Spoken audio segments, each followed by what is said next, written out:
Trump cancels all his events in favor of one of the worst people ever. This is my favorite headline for reading this story. But I think, here's my thoughts. I think Joe Rogan will be voting for Donald Trump. That's just my opinion. The reason why I think that is Joe is an incredibly smart guy. He says on his show often that he's not a smart guy, and he does that because he's modest and he doesn't want to be an arrogant guy. He doesn't want to be the smartest guy in the room. And that's why people really like him. But when Joe talks about health issues and lockdowns, when he says RFK Jr. makes the most sense. Look, RFK Jr. is on Team Trump right now. Yeah.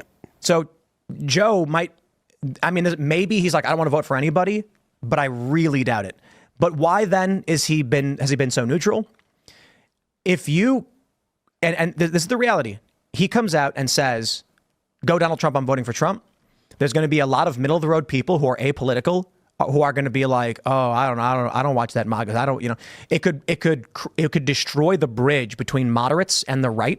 That would actually allow people to hear a non-establishment narrative. If you enjoy content like this, then make sure you leave a like and subscribe to the channel. It really does help me out a ton. Let's get back to the video. Joe Rogan is bringing Donald Trump onto his podcast. Finally, I've been criticizing Joe Rogan for a long time for not bringing Donald Trump onto his podcast. It seemed like he just didn't want that heat. And now I guess Joe Rogan just realizes the gravity of the situation, that if Donald Trump doesn't win this next election, things could look really bad, not just for people like Joe Rogan and Tim Pool and these guys, but also for the average American and for the rest of the world.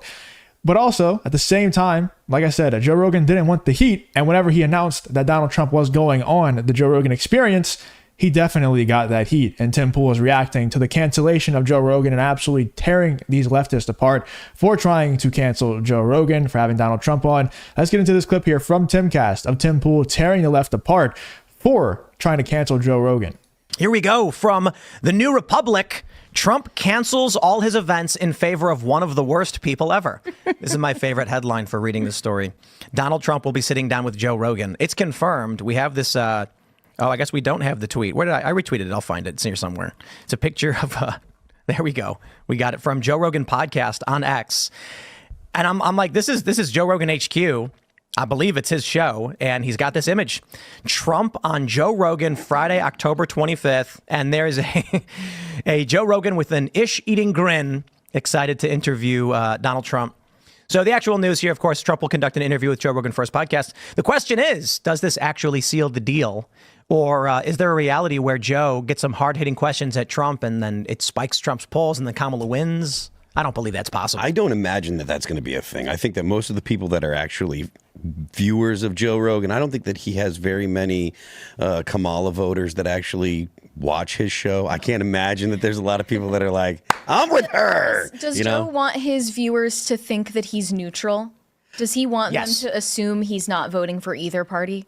I think he does. I mean, I don't know for sure, but I imagine he does because he doesn't come out and say it specifically. He also does. He is fairly honest in his criticism. Like, he has no problem like saying critical things about Donald Trump. He's clowned on him before. Maybe it's just for comic effect because, there's funny stuff that Donald Trump does that deserves to be poked fun at. But I do think that he is likely to be a Donald Trump voter. And even if he isn't, I'm confident that his viewers are largely Donald Trump voters, even if they aren't a significant majority. I can't imagine that RFK guys turn. Yeah, I mean, Joe Rogan viewers are just a bunch of normal people, and you have to be an idiot to be a normal person and not vote for Donald Trump. Like, you just have to be, there's no such thing, I don't think. Nobody who's an actual normal functioning brained human is voting for Kamala Harris. There's just no way, especially if you're someone like Joe Rogan, who is obviously very wealthy and,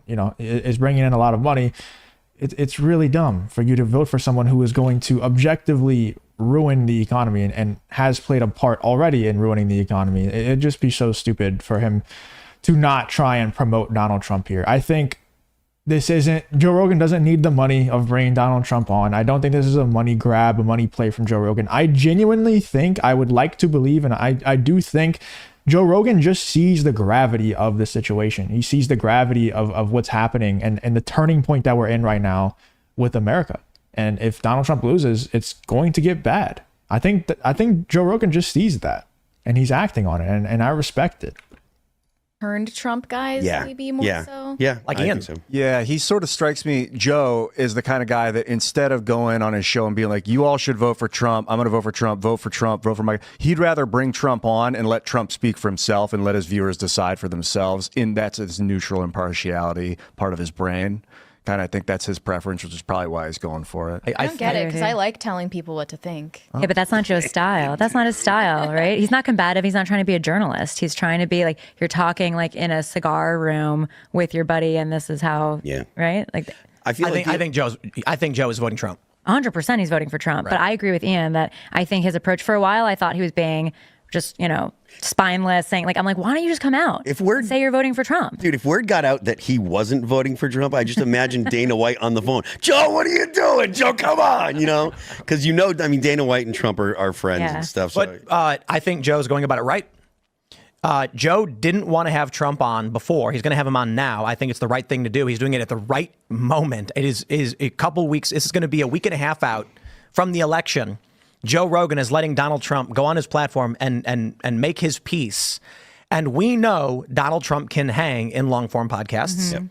Kamala Harris, not so much. She doesn't really have a lot to offer. She's done them, right? She went on Breakfast Club and she's done interviews, but I don't think she's going to get a pass from Joe if she went on his show, so I don't see her doing it. Yeah, I can't imagine her being, because even though Joe wouldn't actually be combative, he would ask her questions that would make her uncomfortable. And if you look at just the little bit of pushback that she got when she was with Brett Baer, I imagine she would fall apart. And in a 2 to 3 hour conversation, I can't imagine her. Dude, 100%. Joe Rogan would definitely ask Kamala Harris a simple question of, how are you different from Joe Biden? What will you do differently from Joe Biden? And every single time Kamala Harris gets asked that question by anyone else, by The View or anyone, she crumbles and she says, well, I am not Joe Biden. And Joe Rogan would just look at her and be like, yeah, but what else though? Like what else is there? I get it. You're not Donald Trump and you're not Joe Biden. Yeah, but like what else though? And she would just probably walk off. Like I'm sure her team would just pull her off. Her team would never allow her to go on Joe Rogan because they understand that. I don't think that's a super combative question to ask. That's a very reasonable question to ask. Everybody's wondering it. That's not a crazy question to ask at all. It's a normal question. But when asked that question, she crumbles.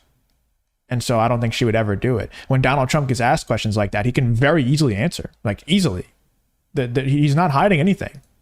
Being able to hold up under that kind of scrutiny because she's just an empty suit.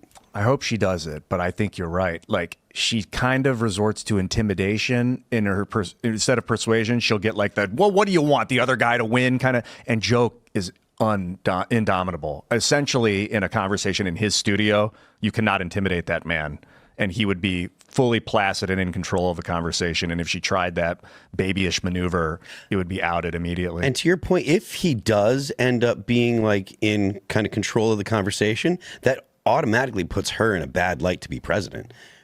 I don't know that Joe's going to be trying to control the conversation with Donald Trump, but Donald Trump is going to be Donald Trump, and he's going to, take whatever Joe says, and he's going to go wherever the heck he feels like, and that's something that Trump does, and so that at least even if it doesn't seem like Trump is controlling the conversation, it's going to seem like Trump has his own agenda. Whereas Kamala Harris, if he asks her something that makes her uncomfortable, she's going to be defensive, and that's going to look unpresidential. Well, she doesn't come across well even when she's in control of the conversation. So I don't know that matters. I love this whole Trump is exhausted narrative while he's like at a Steelers game or whatever. And Kamala took a day off.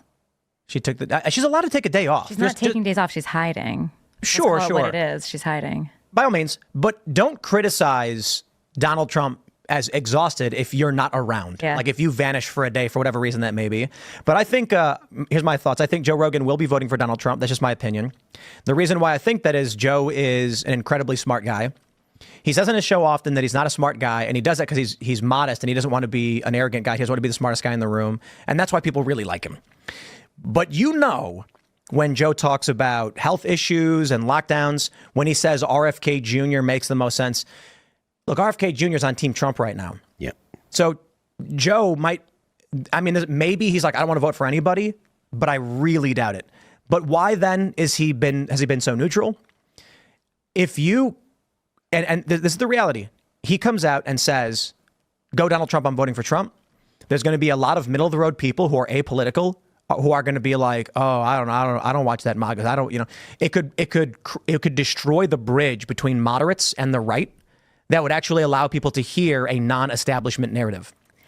But you know what? We need social proof. We need people like Joe Rogan showing this is mainstream, right? It needs to be a part of, like the left has done such a good job. It would no doubt be good, in my opinion. Let me know in the comments what you guys think. But I think what Tim Pool is saying, it makes sense, but I think it would no doubt be good for Joe Rogan to come out and endorse Donald Trump.